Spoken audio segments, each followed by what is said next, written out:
Bonjour à tous, bienvenue dans Les Yeux Brouillés, le podcast du studio Coworking. Aujourd'hui, on est avec Loïc Bonnet, qui est directeur et programmateur du Théâtre à l'Ouest, à Rouen. Bonjour. Bonjour Loïc. D'ailleurs, il n'y a pas de brouillé en fait.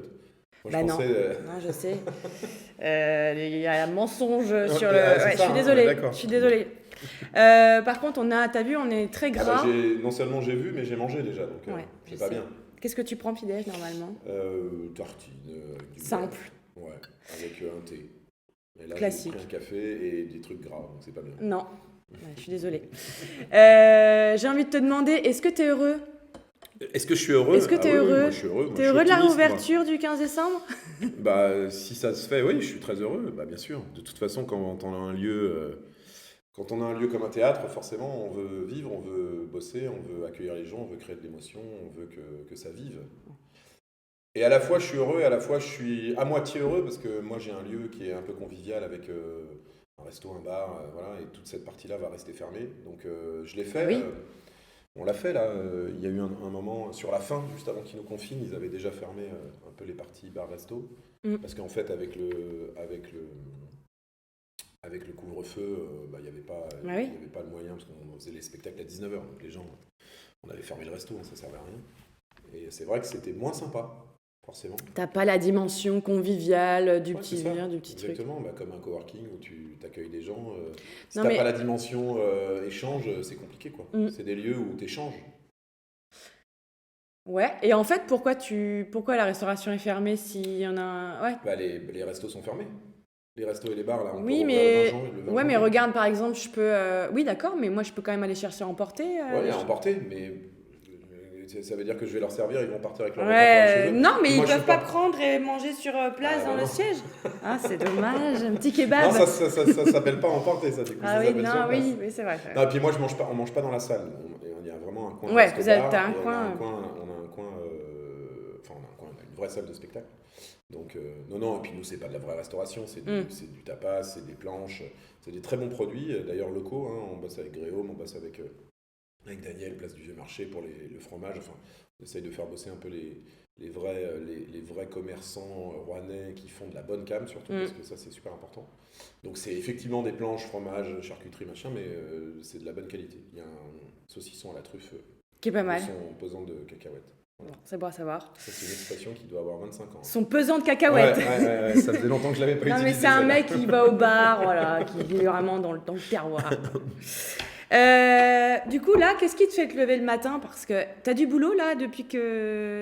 Qu'est-ce Le que tu fais de tes journées? confinement, le premier confinement, le deuxième est vécu un peu différemment parce qu'on sort un peu plus que ce qu'on faisait au premier, mais le premier confinement, j'avais plus de boulot qu'au deuxième. Ouais. Que si j'étais ouvert, pardon. Ah ouais, Pour plein de qu'est-ce raisons. que D'abord t'ouvert? parce qu'un théâtre, enfin mon théâtre en tout cas, parce qu'on ne fonctionne pas tous de la même manière, moi j'ai parfois 8 mois, 9 mois d'avance sur les programmations. Ouais. Donc ça veut dire que j'ai beaucoup de spectacles, beaucoup de places vendues à l'avance, parce que les gens prévoient, ce qui est quand même la base de notre métier. Quand ils nous disent du jour au lendemain vous fermez ou du jour au lendemain vous rouvrez, on n'est pas un restaurant, c'est pas péjoratif. Un restaurant, bon, tu reconvoques les équipes, tu nettoies la cuisine, tu achètes ta nourriture, mais voilà, en 2 jours tu peux ouvrir et tu ouvres les portes puis tu attends que ça vienne. Nous, un théâtre, il faut faire de la com, il faut programmer, il faut vendre des places, voilà, il y a quand même un minimum de préparation. C'est clair. Donc là, c'est bien, ils nous ont prévenu 3 semaines avant que peut-être le 15 décembre on pourra ouvrir, mais le problème c'est que c'est le peut-être. Mais non, j'ai eu beaucoup plus de boulot parce qu'il fallait rassurer les gens, rembourser les gens, décaler les spectacles, appeler toutes les prods pour reporter, trouver des dates. Donc ça prend énormément de temps parce que chaque spectacle est différent. Vous avez vendu des billets pour chaque spectacle, vous avez des gens qui vous écrivent des mails, qui vous posent des questions même évidentes, mais il faut y répondre. C'est clair. Voilà. Mais c'est toi qui fais ça. Moi, t'es avec une équipe? Non, il y a 7 salariés au théâtre, mais c'est beaucoup de salariés, à part notre régisseur qui est vraiment dans la partie technique. Après, il y a une juriste, mais qu'on a mis au chômage partiel. Ouais. Après, il y a beaucoup de gens qui sont dans la partie bar-resto, donc qui sont au chômage partiel. Et puis, il y a ma femme avec qui je travaille, qui est responsable administratif. Donc, avec Marie, on bosse là-dessus. Mais Ouais. quand ça t'arrive, tu mets un maximum de gens au chômage partiel. Donc, forcément, tu fais tout Tu seul. fais Et puis, tout moi, je suis quelqu'un dans l'action. Donc, rester chez moi à rien faire, de toute façon, ça me ressemble pas. Donc, voilà. Et du coup, comme j'avais pas assez de boulot, j'ai créé une association J'ai vu. des théâtres privés en région avec Xavier Vitton, qui est mon trésorier aujourd'hui. Enfin, le trésorier de l'association, c'est pas le mien d'ailleurs. Ah, donc c'est récent, ça, en fait. Ah oui, c'est tout récent. On l'a créé 3 semaines après le début du premier confinement. Moi, j'avais déjà réuni des théâtres peut-être un mois et demi avant, bizarrement. Voilà, j'avais dû sentir le truc et on était une quinzaine à Paris à se réunir pour penser et réfléchir à quelque chose où on pourrait être ensemble. Mais pas forcément dans le cadre d'une crise, hein. C'était plus par rapport à de la programmation, à faire des tournées, à monter s'entendre et se parler, puisque c'est bien, on est quand même des métiers de com et des métiers comme on programme, si tu veux, et qu'un théâtre c'est moins fort que 15, bah forcément on s'était dit que peut-être c'était bien. Donc j'ai créé ça, et là heureusement qu'on a créé ça. Heureusement, parce que moralement déjà, bah forcément t'es pas tout seul. Quand t'as 78 théâtres, bah, on se faisait tout le temps. C'est énorme. Toutes les semaines on se faisait des visios, on était ensemble sans être ensemble, mais on pouvait échanger nos craintes. Donc attends, le but c'est quoi? Vous êtes une association, vous êtes plusieurs théâtres privés? Que des théâtres privés, sans subvention et que en région. Voilà. Pas des théâtres parisiens, parce que pour plein de raisons, parce qu'on ne fonctionne pas de la même manière, on n'a pas le même fonctionnement. C'est pour promouvoir le théâtre privé en région?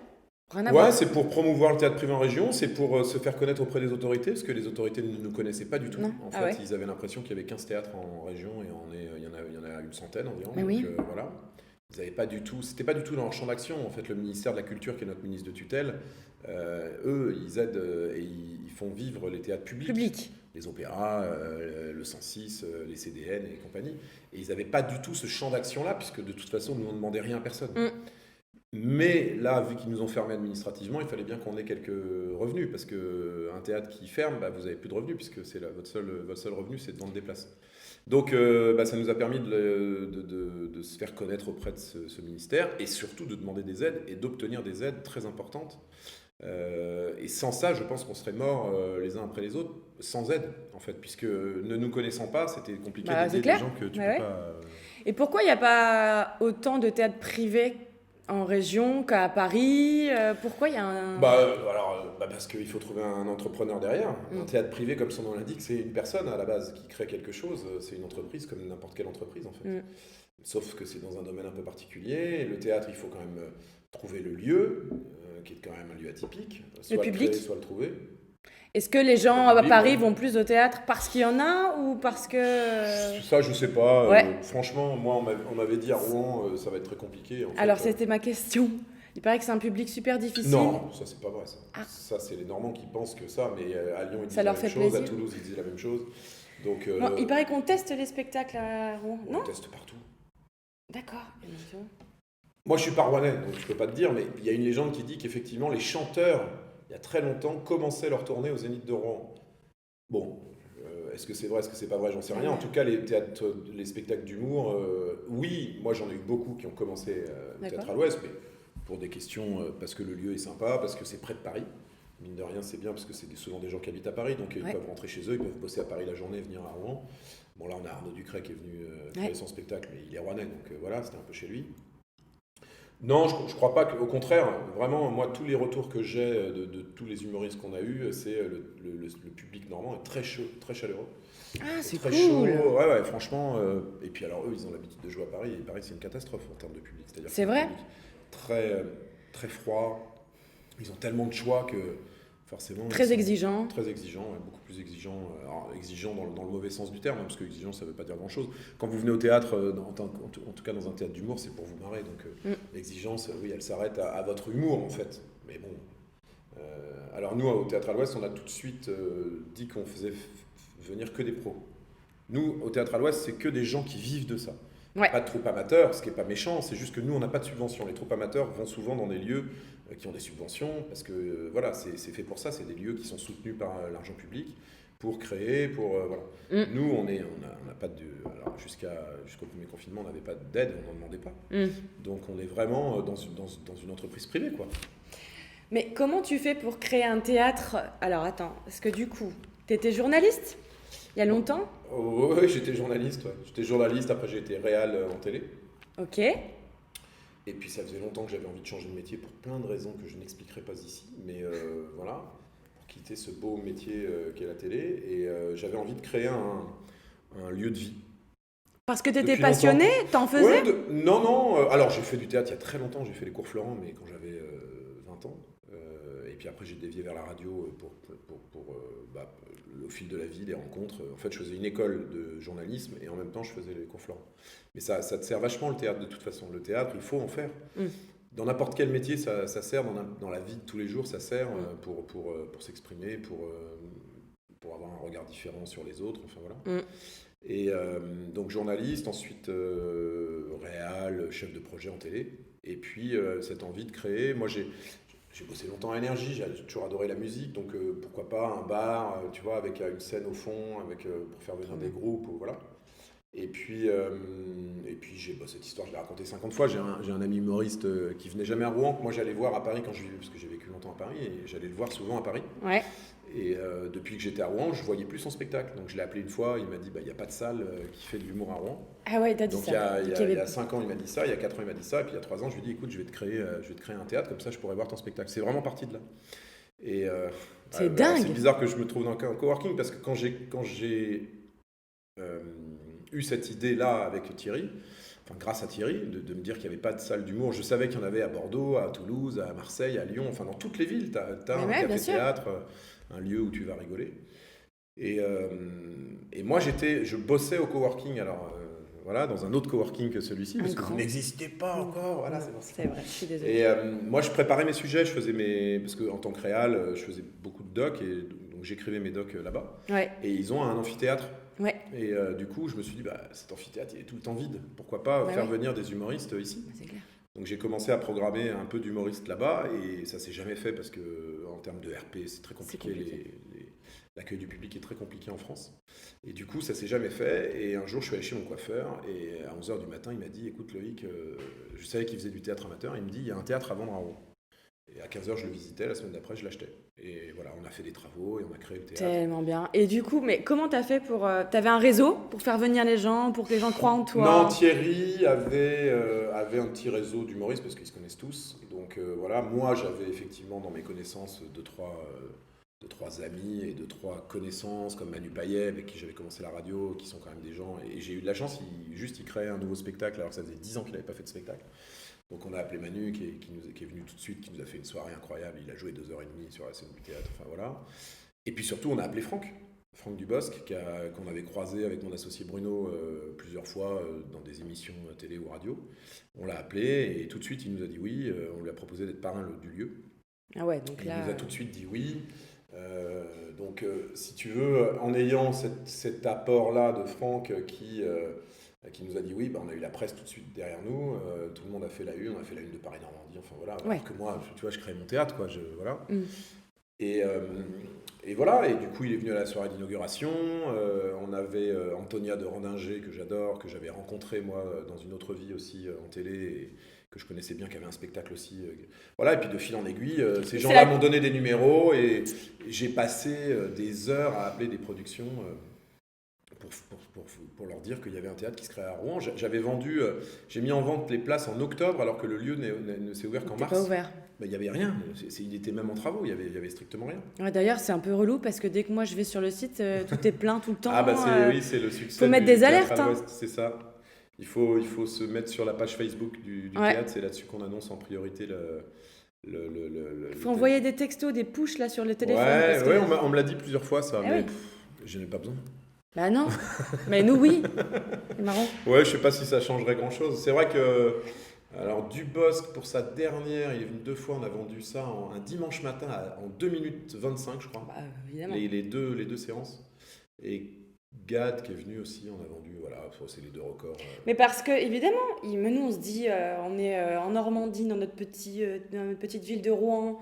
On a des c'est pas une petite ville, Rouen, il faut non, arrêter mais ce complexe c'est pas des Marseille, Rouennais. Lyon. Moi, je suis pas rouennaise. C'est pas Lyon, Marseille, etc. Tu vois.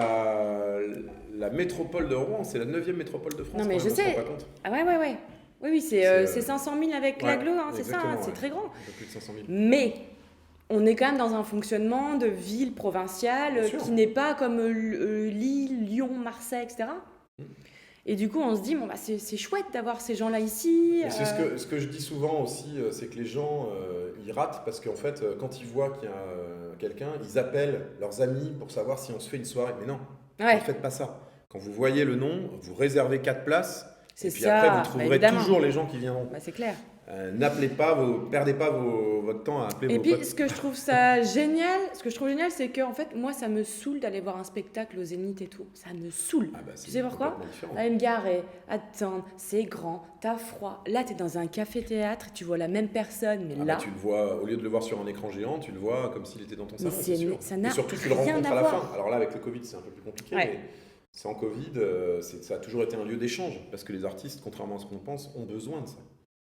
Et ils viennent dans ces lieux-là justement pour être à la rencontre, à l'écoute. Ils changent beaucoup de choses. Alors, j'aime pas le mot rodage, mais Ouais, c'est le début en fait. C'est c'est pas ça. le rodage, c'est le début. Et le début, bah forcément, comme dans n'importe quel début, tu rayes, tu changes, Ouais. tu t'enlèves ce qui marche pas, parce que bah, en fait, tu l'as écrit chez toi. En fait, un humoriste, il écrit chez lui tout seul, sur sa table. Donc ça le fait rire lui. Bon, après, il a peut-être sa femme ou ses enfants, ça fait rire sa femme et ses enfants, mais faire rire. Et tu sais, c'est beaucoup plus compliqué de faire rire un théâtre comme le Théâtre à l'Ouest de 200 places qu'un zénith. Parce qu'un zénith, t'as un mouvement de foule en fait. Ouais, c'est Tu peux vrai. être entraîné par les autres. Ouais. Ça commence à rire d'un côté. T'as puis- rarement des moments de silence complet. Voilà. Alors qu'un théâtre à l'Ouest, T'entends t'as le 200 silence. places, t'entends. Ouais. Si ça rigole pas, t'entends. Ouais. Oui, là, et puis t'as les visages. Au zénith, tu vois rien. Ils Non. sont éblouis par Ouais. des lumières à n'en plus finir. Ils ne voient rien du tout. Tu ris facilement, toi? Moi, je suis très bon public, ouais. Ouais. Ouais, je suis assez bon public, donc j'aime bien aller à Avignon. Je vois 6-7 spectacles par jour quand je vais à Avignon. Mais bien sûr. Et donc là, est-ce que déjà tu te fais ton truc en disant oui. tiens, j'aimerais bien.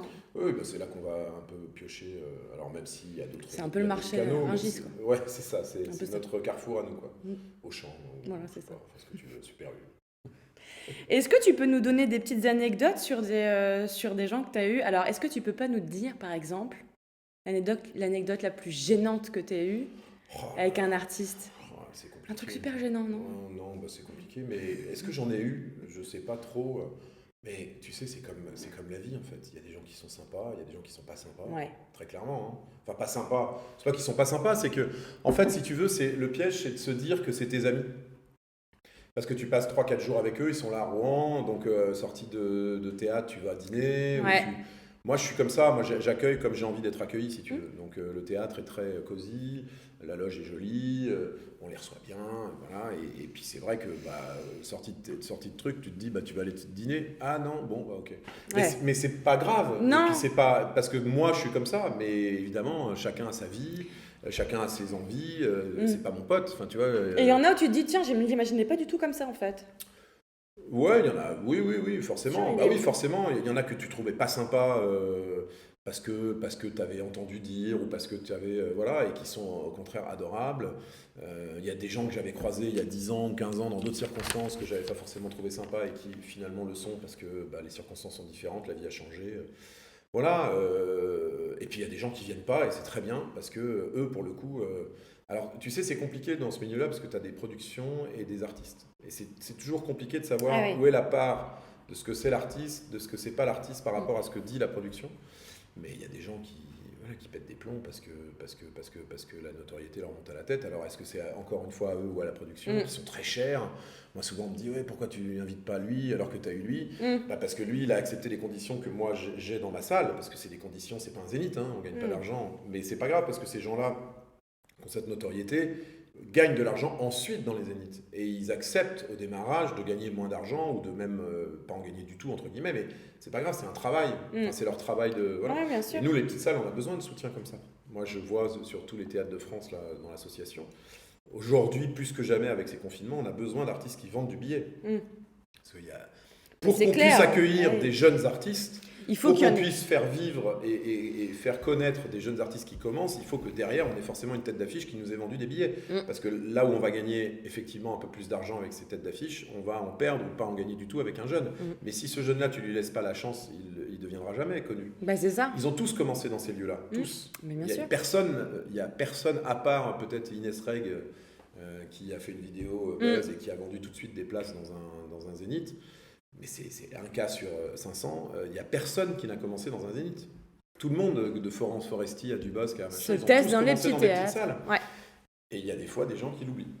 Mais c'est la vie, c'est comme ça. En pourcentage, t'en as combien des gens un peu moins connus là C'est compliqué, ça dépend des années.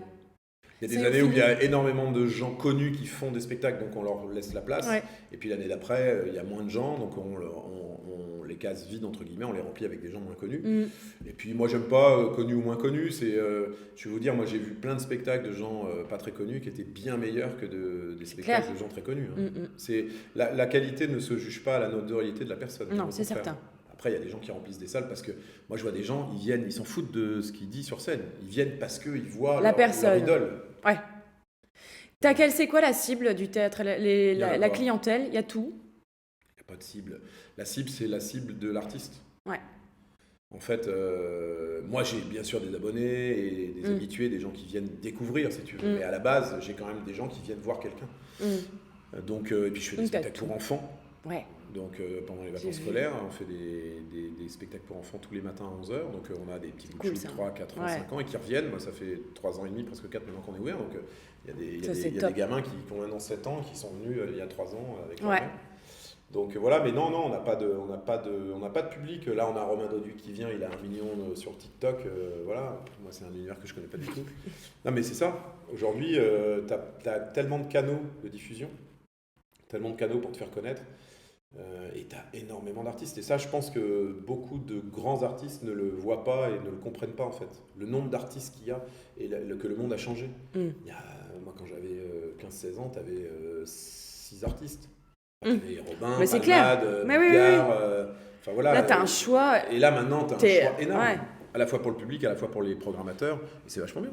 Oui, mais super dur en même temps de tirer son épingle du jeu aussi. C'est super dur. Tirer son épingle du jeu. C'est super dur et c'est super dur de rester surtout. Bah oui. Des fois, tu vois des gens passer. Ça dure pas. Et puis, bah ouais. Après, tu sais plus où ils sont. Ils ont disparu de la surface. C'est ça. Parce que c'est compliqué quand tu as en plus un succès. C'est un peu comme dans la chanson. Hein. Quand tu as un succès, un titre qui marche super bien, ou un album, le plus dur, c'est de faire le deuxième. C'est clair. Qu'est-ce qui t'inspire dans la vie? Qu'est-ce qui m'inspire dans la vie Ou pour ton boulot ou... Parce que tu es quand même un entrepreneur. Moi, c'est l'humain en fait qui m'inspire. Et puis je te dis, moi, il faut toujours que je bouge. En fait, je fatigue mon entourage. En fait, il faut me calmer parce que sinon, j'ai même pas fini un truc que j'en commence un autre. T'es un hyperactif? Je sais pas si je suis hyperactif. J'ai toujours été, oui, j'ai toujours bougé beaucoup. Ouais. J'ai pas été diagnostiqué hyperactif, mais je bouge beaucoup. Mais je crois que quand tu es entrepreneur, de toute façon, il faut. J'avais déjà eu une boîte de prod. Hein, c'était pas. Voilà, je pense que j'étais pas fait pour. Puis j'ai jamais bossé dans un bureau. J'ai eu des supérieurs, si tu veux, mais dans des métiers où les supérieurs veulent pas dire grand-chose. Quand j'étais en radio, j'avais ma matinale sur Énergie, je faisais mon journal, je faisais mes journaux, mon rédac chef, il arrivait à 10h, il n'était pas sur mon dos, donc j'ai toujours eu cette... Une autonomie. Ouais, cette autonomie, et moi je crois beaucoup à ça, et j'ai beaucoup de mal... c'est très compliqué pour moi de manager, parce que je pense toujours que les gens fonctionnent comme moi en fait. Et c'est pas bien parce que forcément tout le monde ne fonctionne pas comme toi. Et heureusement, chacun a sa personnalité. Mais tu sais, dans un métier, moi je crois pas qu'il y ait des cases en fait. Ça m'a toujours saoulé ces cases en France. Mais ça m'a aussi porté préjudice. Hein, en télé ou en radio, t'es journaliste donc tu fais que des journaux. Tu fais de la télé-réalité donc tu fais que de la télé-réalité. C'est compliqué. Alors que dans un métier, moi, le théâtre à l'Ouest, j'ai énormément appris. Je suis parti aux États-Unis plein de fois, j'ai fait des émissions, Les Anges, enfin des trucs que je ne regarde pas, que je fabriquais, mais je ne regardais pas. Mais ça m'a apporté énormément. J'ai fabriqué des séquences de malades avec rien, avec 3 bouts de ficelle. Et quand je suis arrivé au théâtre, je suis tout de suite allé voir France Bleu, Audi, enfin voilà, des partenaires parce que moi je crois à cette. Tu t'adaptes, hein? Ouais, mais je crois à une ville. Là, on a créé une journée il n'y a pas longtemps là, où on voulait tous être unis parce que quand on m'a dit qu'est-ce qu'on pourrait faire, j'ai dit il faut ouvrir les commerces, il faut surtout qu'on soit tous ensemble. Et quand il y a 200 personnes qui viennent au théâtre un soir, il y en a 40 qui restent dîner, mais les 160 autres, ils sortent du théâtre et puis ils vont arroser les bars, les restos du centre-ville. C'est clair. Il n'y a pas de concurrence. J'entends souvent, il nous a piqué notre truc ou il fait du resto maintenant et machin. Mais en fait, oui, mais sauf que j'amène 200 personnes, enfin le théâtre à l'Ouest, c'est pas moi, amène ces personnes en ville, et après ces personnes arrosent le reste. Un centre-ville, c'est une union de tous, et je pense beaucoup aux commerçants. Moi, je rouvre le 15 décembre, mais les restaurateurs, le théâtre à l'Ouest est moins attrayant sans le restaurant d'à côté et le bar d'à côté. Les gens, et puis j'appréhende un peu de savoir comment ils vont rire. Parce que quand tu viens à 19h30, c'est différent que quand tu viens à 20h30, que tu es à une soirée de nana et que tu as fait un apéro avec tes copines avant. Clair. Tu bois un petit verre et tu viens voir ton spectacle. Oui. Tu n'es pas dans le même état d'esprit que là. Tu sors tout de suite du boulot, tu viens, tu t'assois avec ton masque, tu dois rigoler et puis tu repars. Sans aucune perspective autre. C'est pas ça la vie. Voilà, la vie, c'est le bar du coin, c'est le restaurant, avant ou après le spectacle. C'est d'aller faire un peu de shopping avant, enfin j'en sais rien, mais voilà, une ville, c'est un ensemble de choses en fait. Et moi, ce que j'ai pas du tout aimé dans cette crise, c'est qu'on a essayé, ou je sais pas si c'est volontaire, mais en tout cas, on a voulu diviser les gens en fait. On a divisé le restaurateur par rapport au barman, on a divisé le barman par rapport au théâtre. Tu parlais des cases, on l'a fait aussi à cette c'est ça. C'est toi, t'es non essentiel, toi, t'es essentiel. Bon, ça, ce mot est horrible, mais c'est surtout qu'on a voulu diviser les gens avec toi. C'est toi qui contamine les gens et pas toi. Enfin, c'est ridicule en fait. Chacun vit sa vie et il faut faire attention tous ensemble. Mais ouais, un centre-ville, c'est un ensemble de choses. Est-ce que le rire est essentiel du coup ? Mais bien sûr. Moi, c'est pas moi qui le dis, c'est les clients. Là, j'en ai eu plein après le premier confinement. Ils nous ont dit mais putain, mais qu'est-ce que ça fait bien de revenir. Le rire devrait être remboursé. Surtout dans cette période. Bah ouais. C'est angoissant. Il faut qu'on rigole. Ouais, je suis toujours surpris des gens qui me disent ah non, moi je veux pas venir au théâtre ou moi je rigole pas. Moi j'en ai. Quand je vais sur des foires à tout, des marchés de Noël, des machins, moi je vais vers les gens. Je sais pas faire autrement. Donc au lieu de rester derrière mon stand, je vais voir les gens. Et je me souviendrai toujours. L'année dernière, je suis allé au marché de Noël de Renault, là, à Cléon.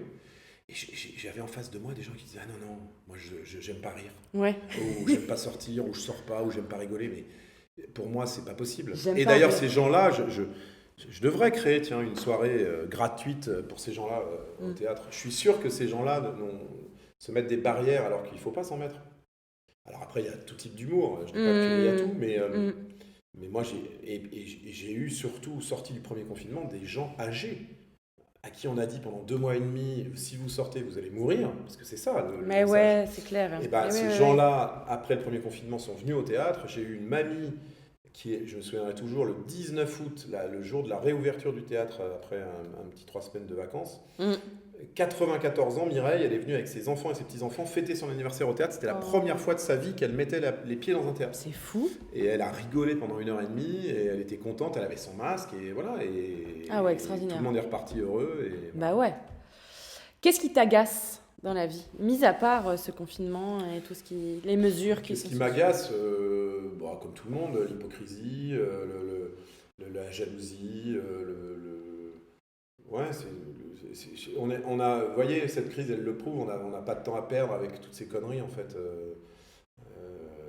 Moi, j'ai beaucoup bossé aux États-Unis, il n'y a pas du tout ce sentiment-là, en fait. La réussite des uns crée l'émulation pour les autres. En France, vous voyez, les commerçants rouvrent après 1 mois et demi de fermeture, il y a une manif à 14h30 en centre-ville.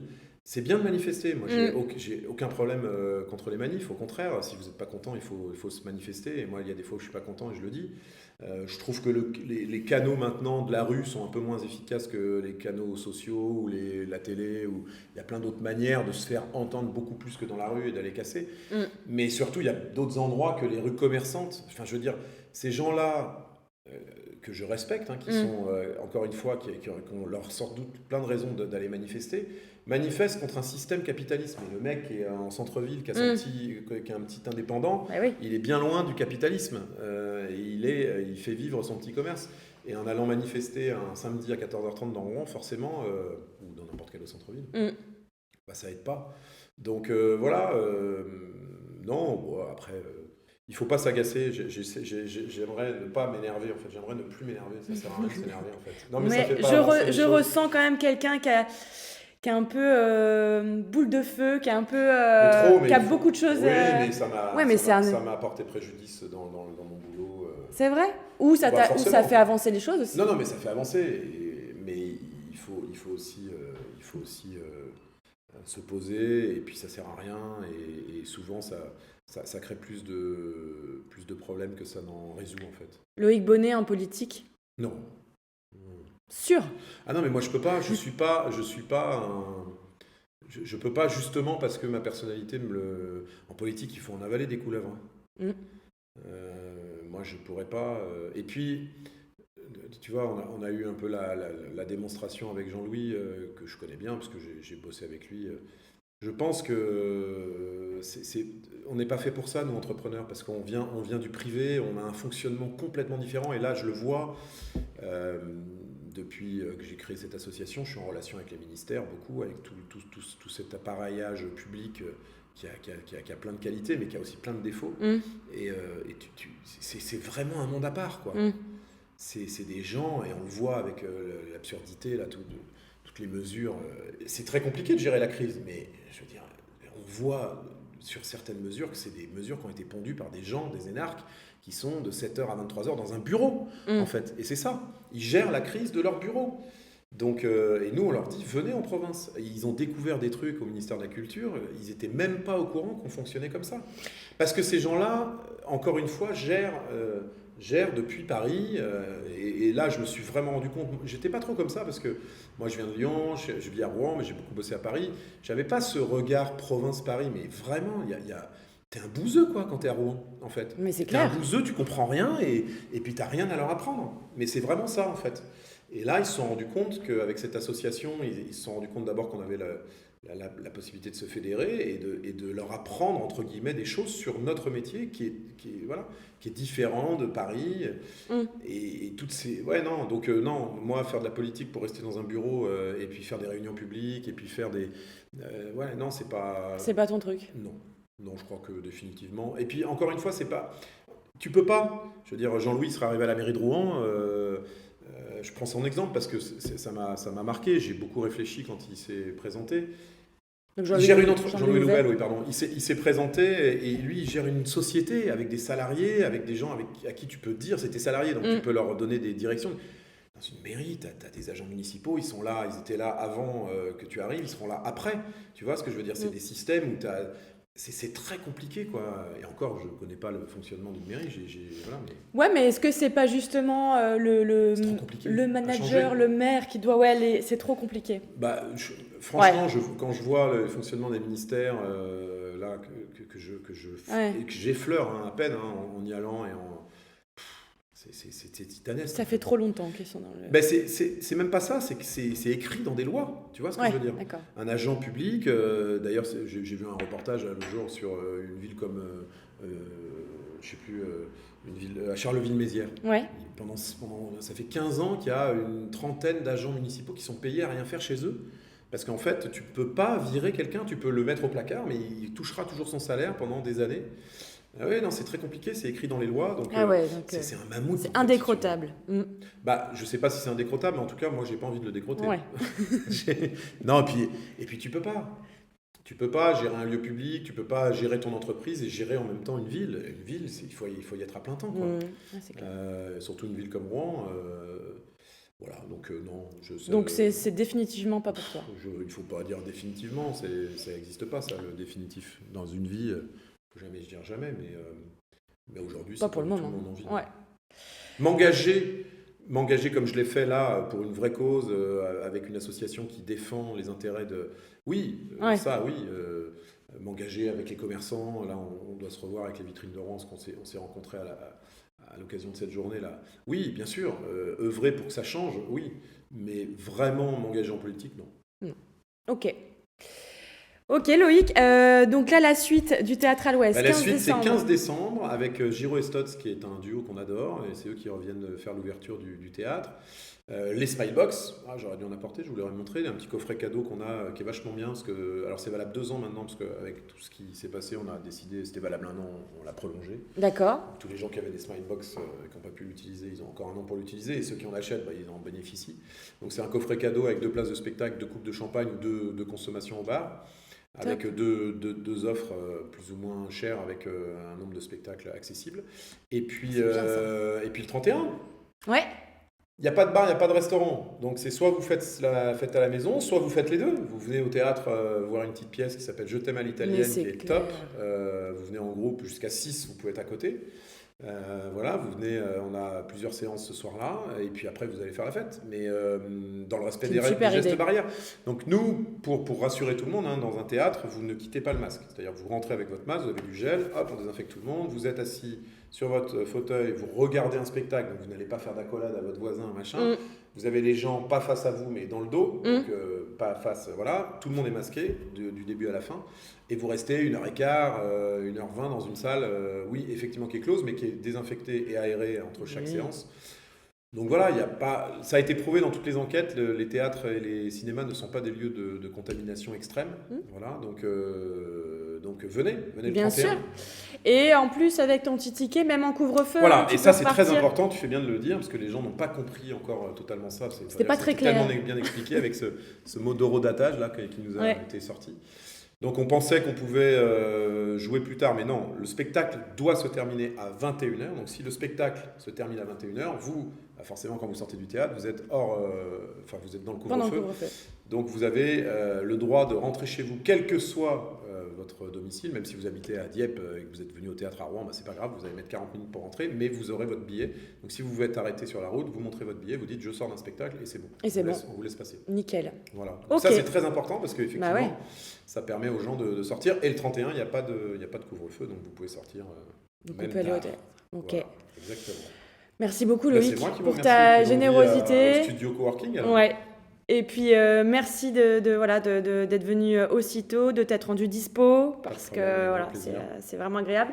Et on se retrouve du coup la semaine prochaine avec un prochain invité. Et, c'est qui La semaine prochaine, ce sera, normalement, c'est Stéphanie Vaden qui a le station-service, le restaurant station-service. Très bien. Voilà, qui en a pris le petit déjeuner. J'irai manger en faisant le plein là. Mais bien sûr, c'est hyper bon. À bientôt, bonne journée Loïc. Merci beaucoup. Et voilà, c'est terminé. Merci d'avoir écouté ou d'avoir regardé le podcast Les Yeux Brouillés. On est présent sur Spotify, sur Apple Podcast et sur YouTube. D'ailleurs, n'oubliez pas de vous abonner à la chaîne, ça nous fera très plaisir. La semaine prochaine, on prend le petit déjeuner avec un nouvel invité. Et en attendant, on est également sur Instagram, @lestudio-coworking. C'est évidemment le coworking qui nous permet d'enregistrer ce podcast. Merci, à très vite.